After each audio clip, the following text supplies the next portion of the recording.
Support Wrestle Talk! Tell a friend.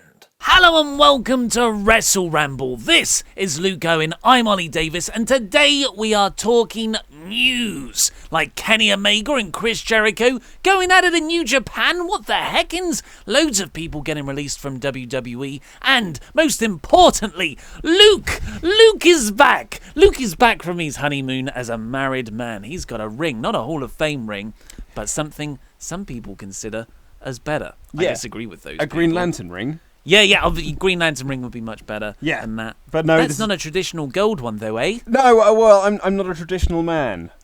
We were introduced at our wedding as Mrs. and Mr. Owen because we thought, let's buck with tradition. Let's try and mess the system up a little bit. F you patriarchy. Exactly. Yeah, my wife did a speech, as did the maid of honor, along with myself, the father of the bride, and my best man, not you. Not me. But, I mean, more to the point, really, the question should be, A, how much did you miss me? But B, how did you find the wedding? Did you enjoy the day? The wedding was insanely fun. It was really, really Good, fun man. I'm from really top glad. to bottom. I was heavily intoxicated from a very early point. And you know so I get very excitable when everything's like liquor's flowing and there's stuff I like. So Luke and Mrs. Luke came, or Mrs. Luke and Luke, I don't know whichever way you want to say it, after they got married and they came down a sort of funnel of people throwing confetti at them, everyone had to sing one of my favourite songs,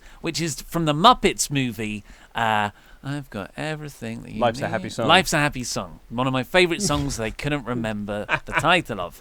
And from then on, it was just a blur of me running around pressuring your father-in-law to do shots. You're pressuring me to do shots as well. You were everyone it's to do tantamount to shots. bullying at one point of trying to get me, because I'm not a spirit drinker. What did I do? You wouldn't let me say no, and then when I eventually did say yes, you were like, it's too weak. No, we've got to do something. What did you do? Well, because you were like, because I don't like spirits. I don't like doing shots of spirits. It's not Nobody in my. does. Nobody does. Well, I particularly really don't want to. I didn't want to on that night. But every time I'd say like, oh, this, and you go like, no. This, no. And this was like after like you managed to break down the barriers of me doing it. It's like, oh, fine, I'll do a Sambuca shot then. No, it's too weak. No. Wow, I said that. Yeah. Okay. And then eventually you got distracted and I ran away. Yeah, fair. That's the best thing to do if I'm in that mood. I was just don't think of it as bullying. Think of it as, I was so happy for you. It comes out of me in a different way. I find being genuinely happy for people weird, so it does sometimes come out as aggression. I thought you were a really good member to the party, particularly to my groomsmen, and like just to the day as a whole. I thought you were excellent value. I think actually my friend Grev came to the wedding, who you had insulted on a previous episode of the Wrestle Ramble. Oh, really? By saying that it wasn't a real name. Grev. Yes. Well, I stand by that. And he tried to have a conversation with you, but you clearly did not recognise A, who he was, or B, what his name was, or C, what he was talking about. Did I make him do a shot at least? I don't know if you did. Dear. But yeah, and he was very excited to meet you as well. Oh, I'm sorry, Grev. Get a real name. Come on.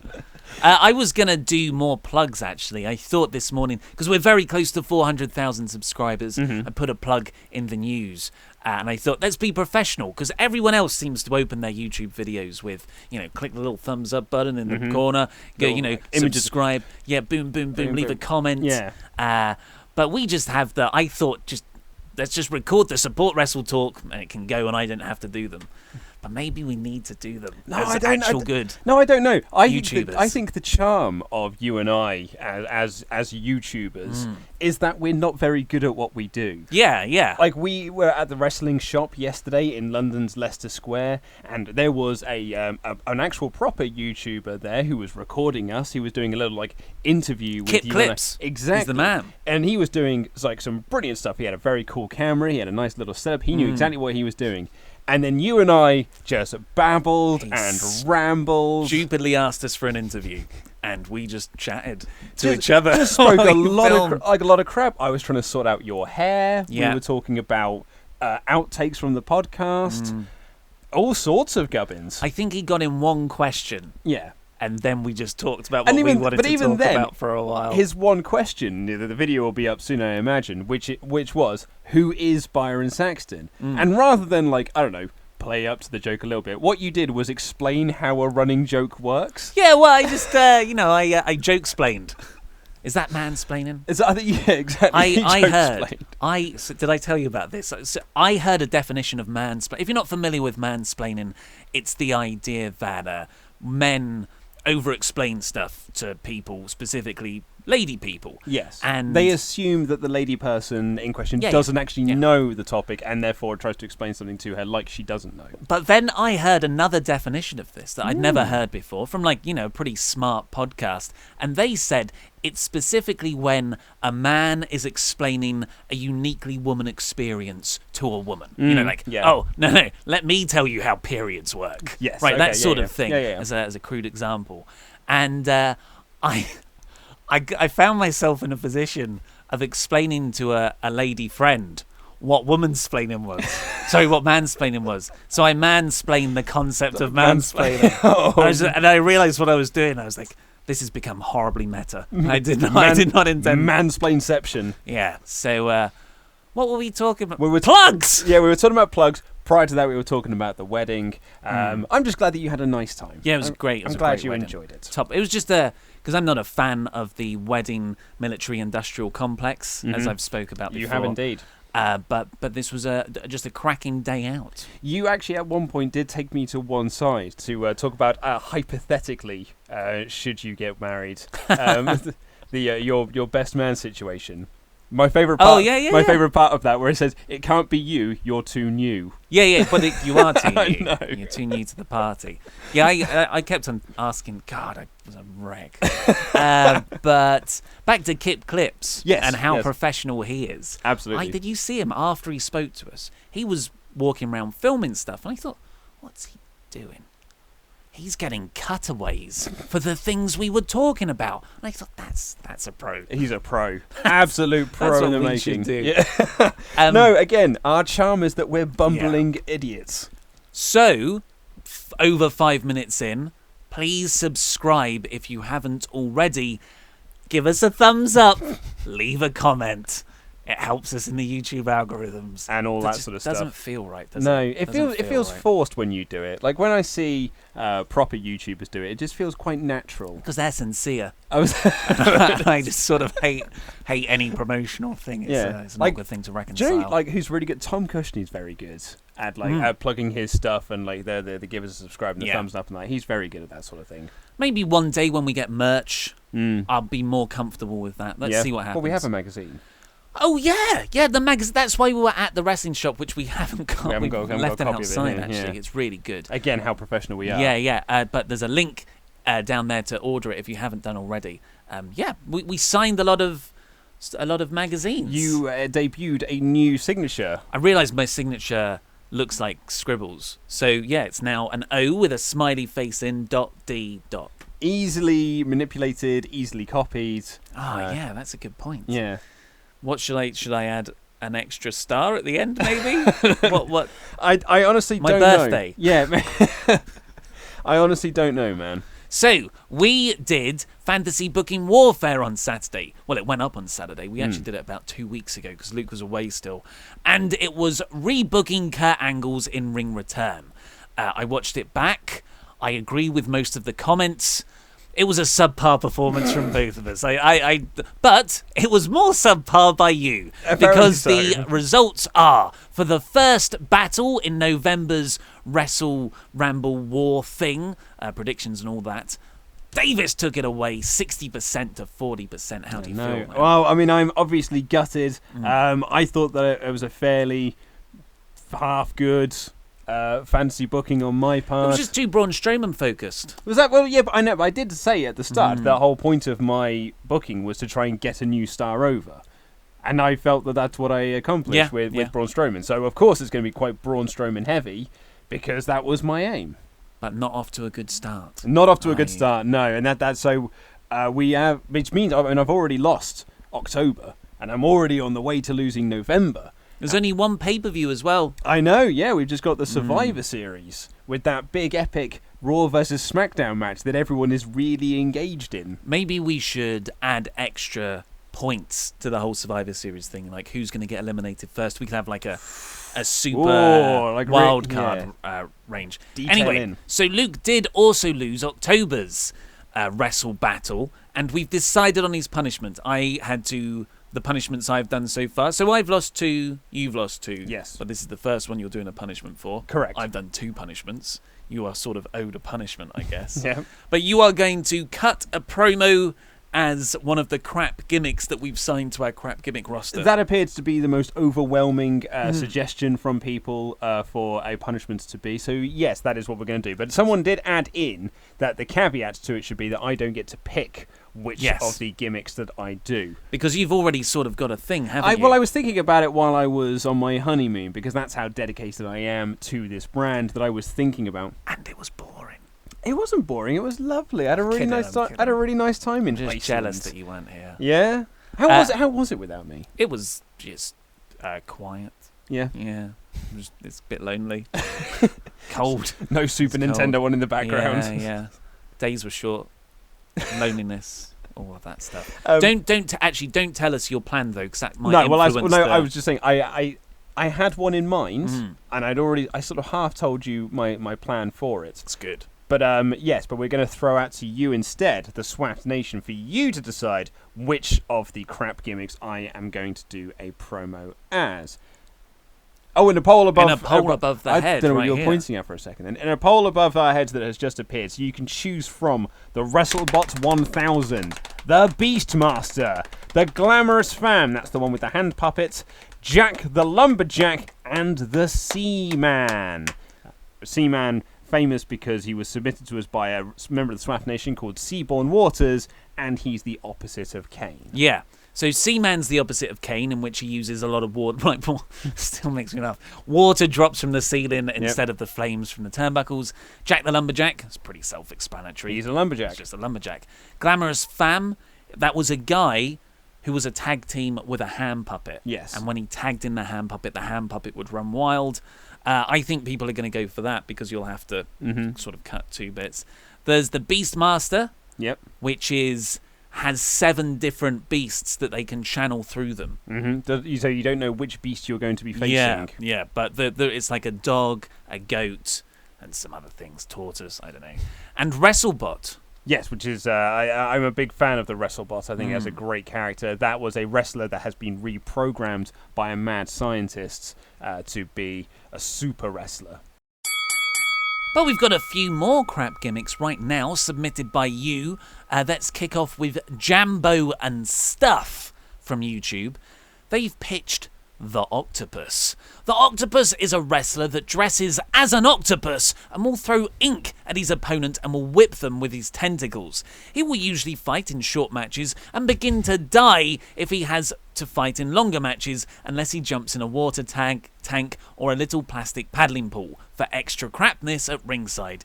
He has a zookeeper at ringside as his manager who will put him in the tank and will carry and throw food for the octopus, causing distractions, chaos, and other hilarious antics. He could also dress as other species of octopi, octopuses, octopods, or whatever the plural is, and will take its special features and look, such as the blue-ringed octopus, who can paralyze its foe with strong venom. His finisher is the octopus hold, of course. Of course it is the octopus stretch. Wow, this Jambo and Stuff, maybe the stuff is mainly octopuses, because he knows it, or maybe he's just watching Blue Planet at the moment, which is such a good show. Oh, are you enjoying it, are you? Always love Attenborough. Yeah, you're a big And- Attenborough man. Well, I just like nature and animals and science. No, you don't. I'm not fair. It was the deep episode yesterday. Yeah, no, it with doesn't, all the ugly-looking fish Like- with the light bulbs on their that heads. really appealed to me, man. No. Like my sister-in-law loves it. Like, is super excited that it's back on. I'm like, Oh, you just need to veg out, sit back, drink a Disaronno. no, man. Like that was the other shot that I suggested and you turned me down. It's not even a shot. That's a pleasurable experience. No, that's why I asked for it. But yeah, no. For me, rather than said, my lady partner and I, when we got back from our honeymoon, we binge watched all of Stranger Things 2, and it was much better than vegging out and watching something like Blue Planet. Blue Planet is very good though. So yeah, what do you think of the crap of the gimmick? of the octopus. I like it. I particularly like this whole coming down as different species of octopi. I believe that is the plural. Might not be actually. I don't know that. I don't know. I know antipods, I think, is the family. You know how you have familiar. But the point I was making was that he has to come down with as dressed as different versions, almost like the demon Balor. Whereas he comes down as the demon, he wrestles as he's a different character from Finn Balor. I would rather go for a guy who's really into octopuses, octopods, octopi, and then whenever things get real, then he brings out the octopus. It's having different octopus costumes that you come down as, I think is crap. Don't get me wrong, that's excellently crap, but it's going to get too convoluted from a crap execution standpoint. And just to put perhaps a little bit of water onto this fire that we possibly are creating here, this does already exist. Really? There is a Japanese movie, I believe it's Japanese, called Calamari Wrestler, and that is about a man who is an octopus and is a wrestler. Really? Yes. Really? I'm afraid so. So perhaps we can't sign the octopus because it's I don't know, it's gimmick infringement. Do you want an octopus? Yeah, I don't think it's going in. There's something. It's weird what the quality of crapness that we're looking for is, because it's definitely terrible. Yeah. But it's just not right. But do you want an octopus fact? Love one. So they've got 8 arms, 8 tentacles, obviously. Yeah. That requires a lot of brain power, right? Operating all those different tentacles. How do you think they do that? They have a brain in each one of their God damn it. tentacles. Yeah, you're right. That was my fact. Do you want to hear the only octopus that pops into my mind? It's the one from the 1986 Transformers animated movie. There's a mechanical robot when they land on the planet with the Sharkticons, Hot Rod and Cup. But anyway, Cool. That's me. Next up from Patrick Deer via YouTube. Who leaves this in every single one of our videos. So Yeah. I'm glad that we could finally get to this one. I'm sorry it's taken so long, Patrick. So the WWE Diva, sorry Mae Young, the WWE Women's Wrestler, that was written by Patrick Deer, that wasn't me making a nasty joke about equality, is called Poppy Culture. She comes to the ring to All Star. Is that the song All Star? Hey now, you're an All-Star. Yeah. And is basically WWE's attempt at being hip and in with the kids. Her finisher has a massive build-up involving several dabs and a whip nay-nay. Whip Nay Nay is a song. I don't know what it is.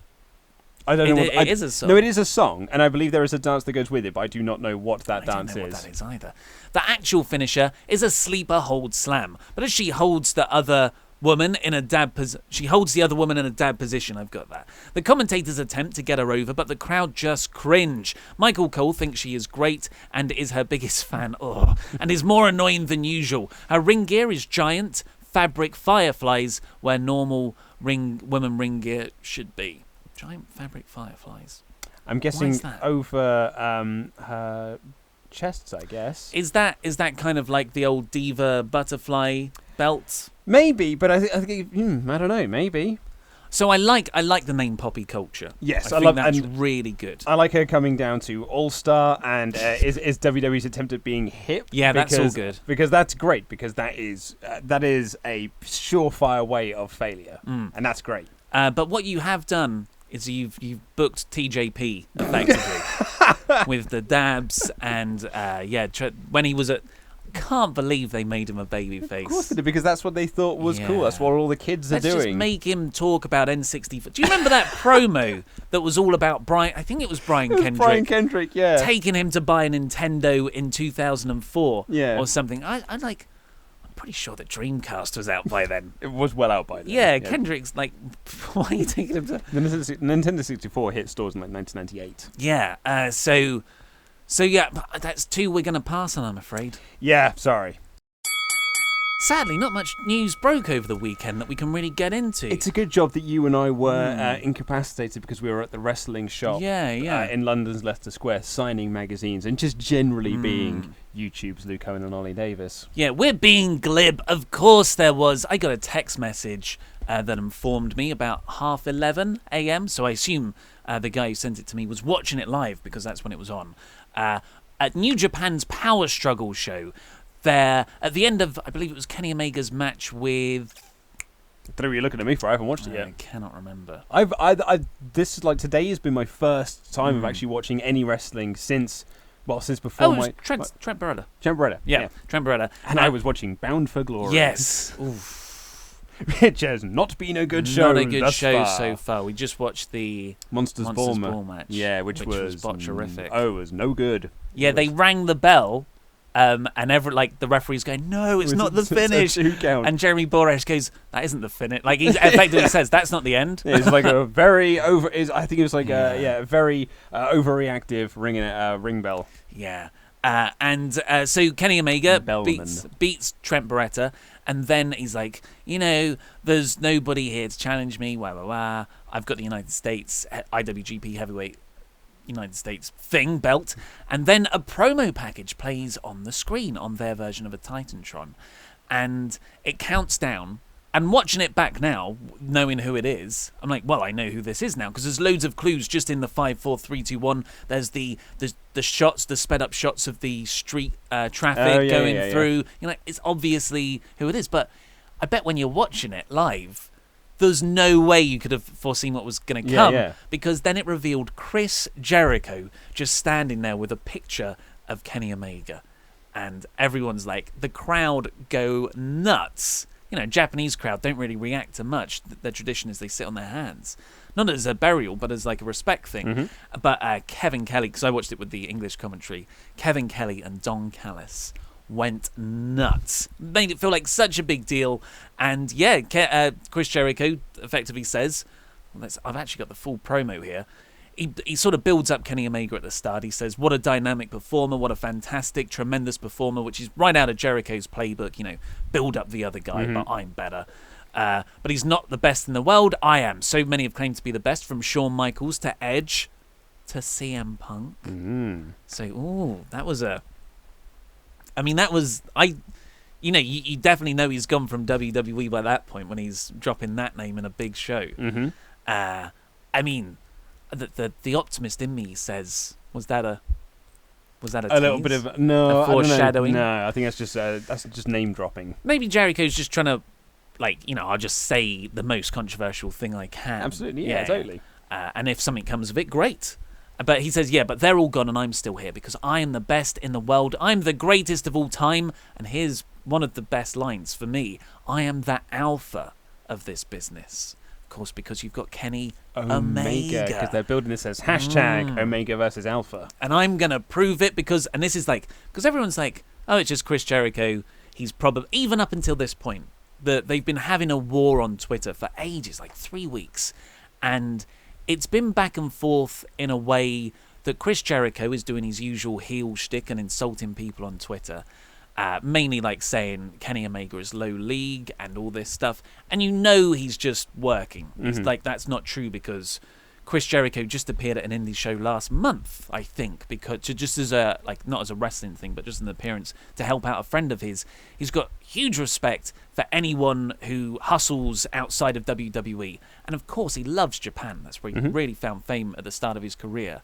So from Jericho's side, all this Twitter back and forth, we know it's a work. But Kenny Omega is so smart. He is just playing it off like, just stop. Just nothing's like, he tweeted at one point, Meltzer pointed this out. He tweeted at one point, why are we even having this? Because it's just going to lead in disappointment because nothing can come of this. And at that point, you're like, they're just having a bit of fun back and forth. And even if, when Chris Jericho appears, he's got this rock and wrestling Rager at Sea cruise thing that he is financially responsible for. So it's his money that's into this. He's got Ring of Honor on there. He's got Jim Ross and SoCal Val. Loads of people are going to be on it. And loads of bands and stand-up comedy. And I think that's around summertime next year. So everyone thought, maybe this is going to end in a Omega versus Jericho match. Maybe Jericho's going to challenge him. But this promo package is for that. So he continues, because I'm challenging you, Kenny. Jericho versus Kenny, Alpha versus Omega, to see who is really the best. I want to meet you. And everyone's like, yeah, but it's going to be at this cruise thing, right? January 4th at Wrestle Kingdom 12 in the Tokyo Dome. So let's see who's really the best. B-word. I mean, yeah, it's pretty pretty big news. Like, really, It's crazy. It's news. crazy. Like, so when you told me this yesterday when we were at the wrestling shop, I was like, huh. And my first thought was like, man, Jericho's relationship with Vince McMahon is so much better than anyone really like thinks about.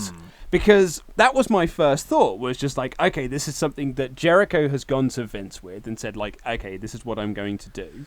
Or this is what I would like to do. I'd like to go and negotiate a deal with New Japan, and we'll organise this match with Kenny Omega on January 4th at the Tokyo Dome. And then that'll be it. I'm not going to sign with New Japan. I'm not going to do any more stuff alongside those. And then I'll just come back to you guys in the early months of next year.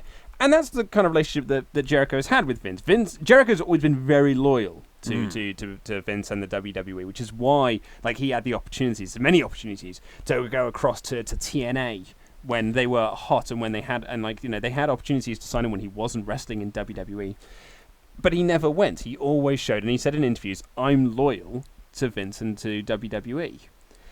And then Meltzer said on Twitter yesterday that Jericho is able to do this because he's not under contract to WWE, so he's under no obligation to do any of this. So it is either one of two ways. Either he isn't under contract with WWE, as Meltzer has said, and he is just doing this off his own back, or he isn't under contract with WWE, but has still had the talk with Vince about this is what I'm going to do, and I'll come back in the new year.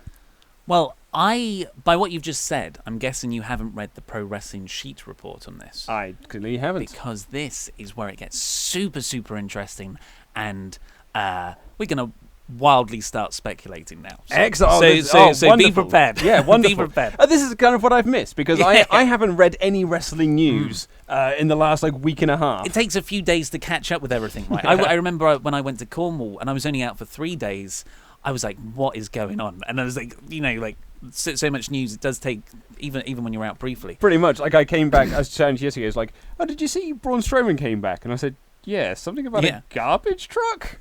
You've got... Raw is going to be great for you to rewatch.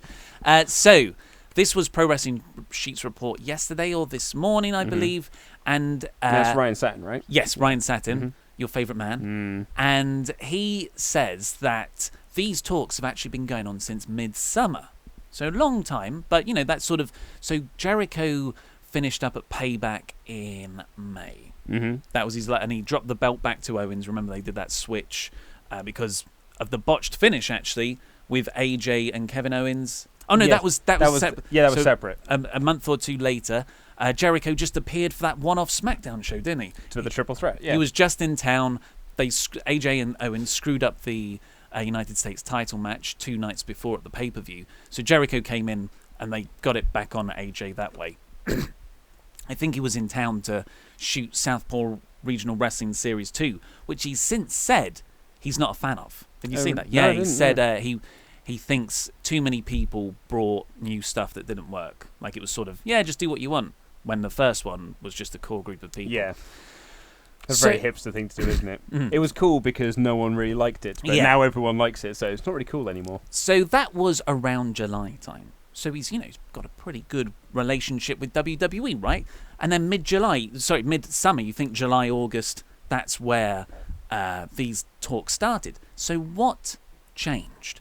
Now, Pro Wrestling Sheet says that Chris Jericho was having months of talks about getting NXT on the cruise ship. So on his Rock'em Wrestling Rager cruise thing. And this is obviously very important for him. He's taken a big punt. This is his own venture. He's financially responsible, is the direct quote from Pro Wrestling Sheet. So after months of talks with NXT, Triple H says no. Because it's not his idea. I don't know. You don't know what you would... I mean, that would be my first... Again, this is a speculation station right here. But that would be my first guess, is that if this was something that had, if Triple H had approached Jericho with the idea of putting NXT on the cruise, then it absolutely would have happened. Yeah. Because Triple H, as quite clearly showing up at IWC... ICW. Sorry, thank you. IWC is a very different thing. ICW is it shows that he is a man who is not afraid to show up or have like his guys show up on other shows, this, that, and the other, because he likes to get people as much exposure as possible. The internet is a big place, and these sorts of things get mentioned on the internet, and they get sort of shared around Twitter, and it makes these guys appear to be bigger stars. He's a guy that gets that. Whether you're saying like they're doing all this negotiating stuff, and then Triple H has just said no, it really does strike me with that sort of that insecure McMahon attitude of just like, well, I didn't come up with it, so we're not doing it. Yeah, that's definitely a part of it, I bet, because if it was Triple H's idea, it's probably going to happen. Absolutely would have happened. But the other thing is, Jericho's got a lot of indie performers on there. Ring of Honor have been agreed for a long time, I think, going back a few months. So if Triple H gets wind of, oh, you're going to put my NXT crew on an actual thing with Ring of Honor, where we've got, just like 2 days before Survivor Series, they're having an NXT show and a Ring of Honor show just down the street from each other. Oh, wow. And NXT announced that Shawn Michaels will be special guest referee in the main event of that the night before he's doing the same thing for the TakeOver special. So Ring of Honor have now announced Kenny Omega, and it's there's sort of a war there. So relations, it's a business rivalry. Of course, you're not going to want to do that, which does make sense from a business standpoint, I suppose. Obviously, what is the biggest thing in Ring of Honor at the moment? Bullet Club. Exactly. Yeah, then there is people within WWE who are not fans of them. So Chris Jericho is told no. And this is the have I still got the quote? Yeah. Chris Jericho told Triple H he'd still be doing the cruise without them, and that WWE don't play well with others.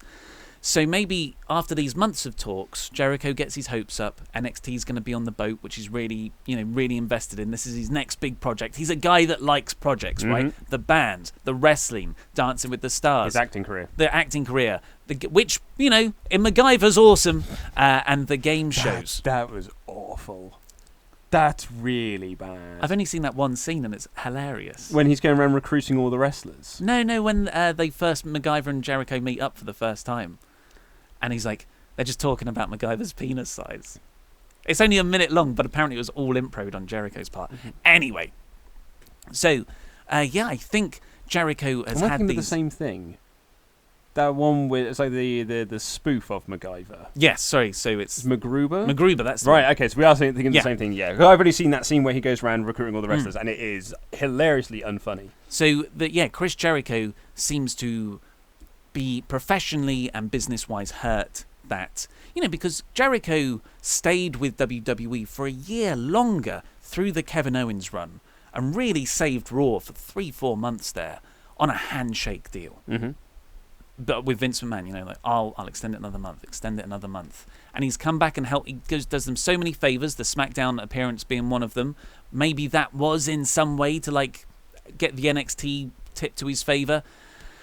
And then he's told no NXT. So maybe Jericho, because this is, especially with the climate right now, with how WWE is sending the cease and desist to the Young Bucks, how they're treating that Ring of Honor show in Texas, firing Jimmy Jacobs, who was the guy who came up with Jericho's list format. Like, that whole thing was Jacobs, and Jacobs did a lot of the writing with Owens and Jericho during that time.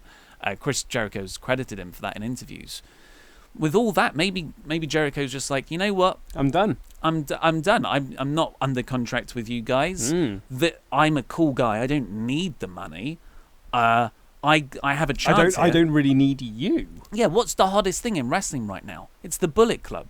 I'm going to get me some of that action. Yeah, absolutely. And who cares if I burn the bridge? Yeah, because like the bridges can be mended in the WWE. Bret Hart and the Ultimate Warrior are great examples of that. Bruno Sammartino is a great example of that. So perhaps Jericho's just thinking now, it's like, man, if I burn the bridge, that's fine. But I got a good 5-6 years here where I can do some stuff with New Japan, or I can do stuff outside of this. And then if I get the bug to go back and maybe do one last WrestleMania, I can rebuild that bridge. And so off the back of Triple H saying no on the NXT thing, there's also, do you remember the story from a few months back where it was Triple H who wanted to axe the Festival of Friendship segment, something that Jericho had been planning with Owens and Vince McMahon for 2 months. Vince isn't at that Raw taping. Jericho's told this story in an interview. Vince isn't at that Raw taping, and Triple H says at the start of the show, yeah, we're not doing it. because it will make Owens look stupid. Which you can kind of see how that could be a reason. And Jericho's like, no, there's a structure to this, and it's one of my favourite segments of the last 15, probably on Raw ever. I loved that as an in-ring segment, like comedy skit thing. So yeah, you've got that as well. Triple H and Jericho. It feels like there's some heat there. There's some tension there. See what I'm doing? Those are two heads butting. But this is Jericho's first match outside of WWE for 14 years. And that match was just one match in OVW. Wow. So it's actually back to 99, 2000 when he came over from WCW. Yeah. So in 17 years, almost 2 decades, Chris Jericho has wrestled the WWE style. And he came from wrestling in Lucha and wrestling in Japan and the German tournaments and WCW with the cruiserweights. He was, amazing. And he's been amazing throughout his WWE career. I am so excited to see what he has in him for a Japanese-style product. Well, that's what I'm excited as well, because I've seen quite a few people online and in other YouTube videos talking about this news, saying like, "Oh, Jericho hasn't really been great in the ring for a while. He hasn't really got it anymore." But it's because that he's limited to that WWE style. I think we were actually talking to someone about this yesterday at the wrestling shop. It's like, "Oh, will Kenny Omega ever go to WWE?" I was like, "I don't think so," because he can adapt to a WWE style, because he can adapt to any style, really. He's Kenny Omega. But would he want to just adapt to that WWE style and limit himself to that? Or I think, as you said, or do what Nakamura did and go over there when you're 35 and half-ass it? Yeah. So play it safe. Play it safe. So maybe this might be Jericho's first great match in some time, because he's allowed to be free of the shackles of the WWE style and go out and have a New Japan match, have a Kenny Omega match, have a Chris Jericho match. Yeah, I cannot wait for it. I'm so excited, and the fact that it's at Wrestle Kingdom, great. On the biggest stage. Yeah, so New Japan is of course Japanese wrestling is a completely different style to American wrestling. Well, actually, that's unfair, because Ring of Honor is heavily influenced by strong style, but WWE style, that is it's very different. Although it is, over recent years, it has had that strong style influence from the Ring of Honor crew that have all sort of migrated there. But the New Japan style is so based on in-ring work and, really good technical skill and stiff striking.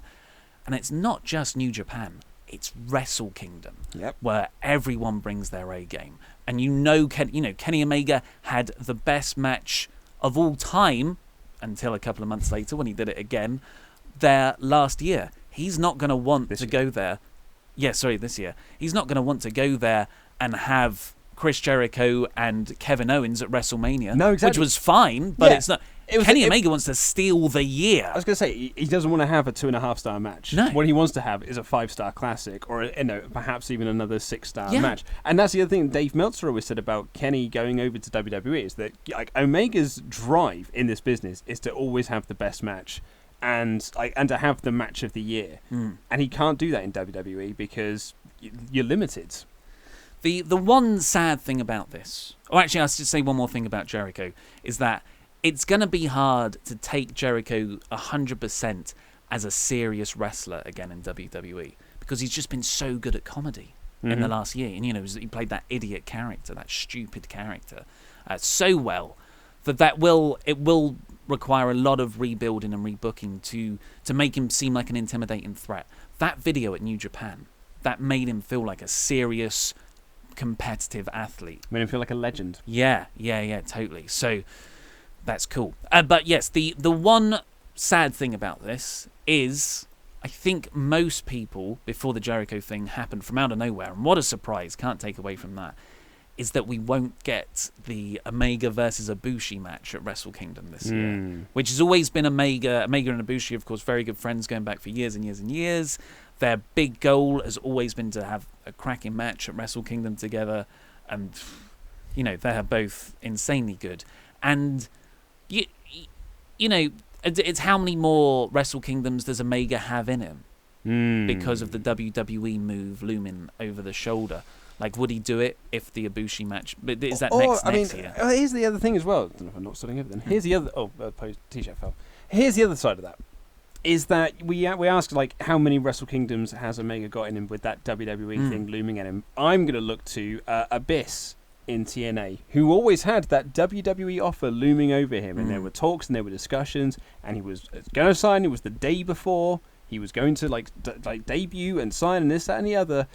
And he said, you know what, no, I'm loyal to TNA and I'm going to stick there. Maybe Omega is just one of those guys. He's just going to be loyal to New Japan until he retires. Yeah, very, very well could be. Shawn Michaels in WWF could have gone to WCW, decided to stay where he was. But it's bloody exciting. It is I'll tell you exciting, that. yeah. It's something else. What a year for wrestling news. What a several-week period for wrestling news. What will 2018 bring? Which brings us on to WWE releases. Yeah, I mean, this was a bit of a... Some of these names were certainly surprising. So you were in Iceland. Yes, when this happened. So did you? So we've got a loyal watcher in Iceland, Chad. We have indeed, yes. The fishmonger, the actual Chad. fishmonger, yeah. Did you go and No, challenge him? annoyingly, he messaged me the day I got back with like, make sure you go to this place and come, and if you're around, come check out my stable. Which is it. He was referring to his family. It was a really sweet message, but I'd already arrived back in the UK at that point. Annoyingly as well, because he recommended somewhere for me to go to for brunch, and I hadn't gone to that place for brunch. Instead, I'd gone to a place called Cafe Vinyl, which if you are in Iceland or if you're ever going to Reykjavik, I highly recommend. They do amazing vegan breakfasts, which was absolutely beautiful. We'll make it happen one day, though, Chad. Absolutely, we will, yeah. You're paying for Yes, because it is pricey over there. I bought 2 bottles of beer, cost me £16. What? Yeah. That's for Americans. That's $100. So WWE releases. This happened while you were away. Emma, Darren Young, and Summer Rae just Sunday morning, which is weird because usually it's a Friday thing to bury the bad news over the weekend. Yeah. And like from what are your thoughts? We haven't talked about this. No, and from what I can gather as well, from the bits and pieces I've been picking up since coming back, Darren Young was had like a WWE event like 12 hours earlier. Yeah. He was at a LA Clippers game, I believe. Wow. Up until about 11:30 p.m. posting like, come and see Raw in December with Enzo Amore and probably The Miz because he's always at those sorts of things. And yeah, the next morning, less than 12 hours afterwards, 10 a.m. Sunday morning, he's been released. And so, like a name like Emma, which is clearly the biggest name that is on this list, and the most surprising name that is on this list, it seems certainly surprising considering the bill she's had with Asuka. I think I did see a few people. I think I got some messages from people on Twitter when I was getting back, and I was kind of scrolling through. Sorry if I didn't reply to everyone, but someone on there said like, if WWE were always planning to release Emma, the Asuka booking is even dumber. Yeah. But to me, this suggests that this was never a planned thing. This was just a spur of the moment. We're done, and that's it. So Pro Wrestling Sheet again said the decision was made on Friday, the Friday before. So that would have been, you have the Asuka match on the Sunday pay-per-view, then there was Monday's Raw, and then Friday Vince McMahon's like, get rid of her. But they have a routine budget meeting then. Yeah, so WWE are obviously in cost-cutting mode right now. Emma, so Darren Young and Summer Rae have been out with injuries considerably. Even though they've been cleared to return ages ago, months ago, they haven't come back to TV. I can't even tell you when Summer Rae was last on TV or what she was doing. The last thing I really remember Summer Rae doing was when she was being a valet for Tyler Breeze when he debuted. Yeah. And even then, I'm not even sure if that's the last thing she actually did. I can't remember either. Darren Young, of course, was doing his Bob Backlund shtick. He suffered a brutal arm injury on Superstars in January or February. But yeah, both injuries. Emma, apparently, she's not well liked by the writers because she does like to say, I'm not booked on certain shows. So the gimmick that she's had on Raw has actually been like a shoot. It's a mirrored gimmick, yeah. I went back on her tweets, and there was one from her 5th anniversary with WWE, and she tweeted, "It's my 5th anniversary with WWE, and I'm backstage at Raw watching everybody else wrestle." Oh, bless cool. her. Yeah, like that. So that seems to be the reason Emma was released. But, she's been out with injury a lot. There's probably some residual writer's heat for them giving her the Emelina character. and it just not working. And they put a lot of development time into that. She was someone who was always kind of struck with the injury bug. It happened to her when she was in NXT, and then when she got brought back up to the main roster with her new heel persona, and she was paired up again with Dana Brooke, and they were like, "Oh, we're going to reunite this act again." And then she got suffered an injury almost a couple of weeks later, and I felt really bad for her then. But one of the other releases that has come as no surprise because he hasn't been on TV since the injury was NXT's Sawyer Fulton. There's a name you may not instantly recognise, but what's interesting about Sawyer Fulton, I'm not talking to you because I know you know, and many people here know as well, but he was the original member of Sanity. It was him, Eric Young, Alexander Wolf, and Nikki Cross. And they were the original four, and then he got injured, I think, 2 weeks after they debuted. And then they did an angle where Eric Young threw his jacket out of the ring, and that was when they started then doing the build for Killian Dane to come in and join the group. And I remember turning to my friend at the time. Is he called Killian Dane? Yeah. I called him Big Damo in the script. Oh, it's fine. It was what his original. Yeah, I did. But you're going to be one of those. Well, what a mark! Yeah, I didn't mean to do that. I try and use the most current name. That's still because Anyway, so they did the big all the stuff with the Big Damo stuff with Killian Dane. I remember turning to my friend, my best man actually. But as when Sawyer Fulton got injured, and I said I've never felt more sorry for a wrestler because he's never going to make it up to the main roster on his own. There is nothing about Sawyer Fulton that was just he'll be all right on his own. But in Sanity, that's a group that he can make it up to the main roster in and at least have a bit of a rub and a bit of a run with them before becoming a Heath Slater in Nexus, and away they go. I actually didn't talk about it with Darren Young. Is the only original member of Nexus left is Heath Slater. Original member, because a few people have gone Husky Harris and Michael McGillicuddy were in there as well. It's original. Yeah, member. it's that, and it's also active. You've got to say active because of course Daniel Bryan and David Otunga are still working in some capacity. So I feel really bad for Sawyer Fulton. That's an awful injury to get a horrible time of your career, and it cost you. Yeah, never recovered from it from booking wise. He's been with WWE since 2012. There's a lot of those people. Ty Dillinger's one of them. He's been with the company for a decade or so, and now only now is he making it up into the main roster. And even then, where's Ty? Yeah. We hope he's not on this list. Don't worry. It's not a big surprise at the end. Hopefully, he seems to have taken it in the best possible way because his Twitter statement was along the lines of, "Well, I'm going to go out. I'm going to prove myself. I'm going to be a really great professional wrestler," which worried me a bit. I thought, shouldn't you say the best professional wrestler? He wants to be a really great professional wrestler.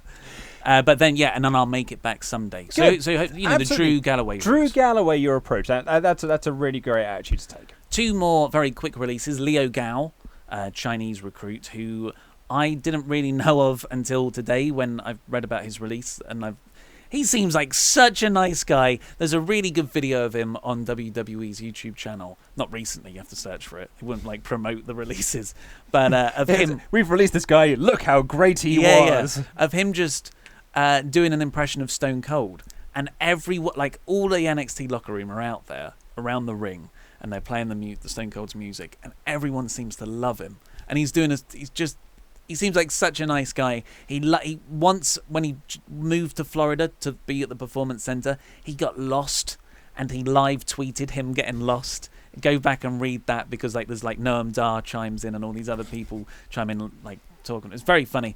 So he's gone. He was also injured.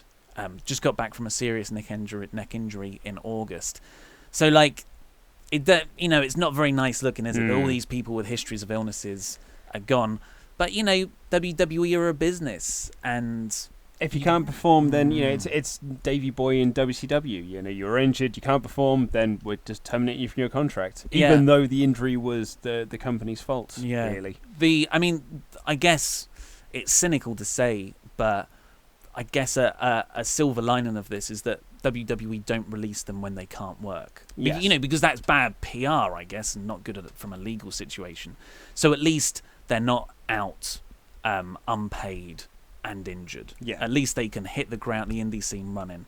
Because I saw a few people comment, "Oh yeah, they were just waiting for them to get healthy so they don't get the bad press." I was sometimes it ends up overall, I think that's the best thing to do for everyone. Because Emma now at the end of her 90 days can just go out onto the indies and she'll be fine. Like Emma, I think will be she'll do really well for herself because she's got a lot of backing behind her from other wrestlers and wrestling fans. Wrestling fans have always been like, Emma was really underutilized in WWE, so she should do fine.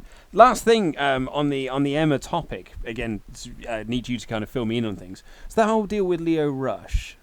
Okay, so just very briefly after WWE announced Emma's departure, Lio Rush tweeted a joke to the effect of, "I guess that's what happens when you're truly not ready for Asuka."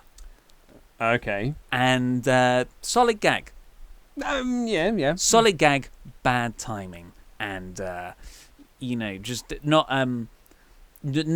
very respectful. No, absolutely Yeah. not. Yeah, that is it's in poor taste. Yeah, for a fellow worker or a fellow colleague. Like if a fan tweeted that, or I just saw that online, I would go, huh, yeah, and then move on. But poor Emma. But because someone who has just joined the company tweets that, and just everyone piled onto him. Bray Wyatt said, "You're not going to make it up here with the Wolves, kid." Oh, Real. I think Dash Wilder really took him to task. Everyone, there's someone on Reddit compiled all of the replies to Lio Rush. Wow. And there are huge names on there, main roster all the way through to NXT, and William Regal, and there's loads. He apologized profusely, immediately deleted the tweet, but it's already done by that point. Apparently there was so much heat on him that he was close to getting released. Meltzer wrote in the Observer. Ouch. But luckily, because he apologized so much so quickly, they've allowed him to. Mate, that heat sticks. That heat sticks with him. Well, one last release, Josh Bredel, Tough Enough winner of 2015. He's been released. Have any Tough Enough winners? Maven's still in the Royal Rumble. He's still active. I guess, when I say Tough Enough contestants, I think it's The Miz. He didn't win though. I know he didn't win, but he was a tough enough guy that has kind of stuck it out. And John Morrison, I think, was another tough enough guy. But has there been? I guess any winner really gone on to make a name for themselves. Not that I can think of. But Daniel Puter, one of the winners. Oh yeah, but he was quickly. He was very stretched quickly out by stretched Angle. out by Angle. So he's and then he's made gone. an example of in the Rumble. He's been released, and I went when I was like, what's he done? Is that the same guy that didn't sell Stone Cold Steve Austin's stunner? Do you remember that one? No. Really big guy, and he Stone Cold stunned him on Raw, and then apparently he got up too quick and walked to the back when he had to get to the back because a new segment was starting. But he got heat on him, so the reports say, because he didn't do it quick. He didn't sell the stunner long enough. Nice. What do you do? But Josh Bredel once tweeted, when the Social Outcasts faction were a thing, he said, more like social jobbers.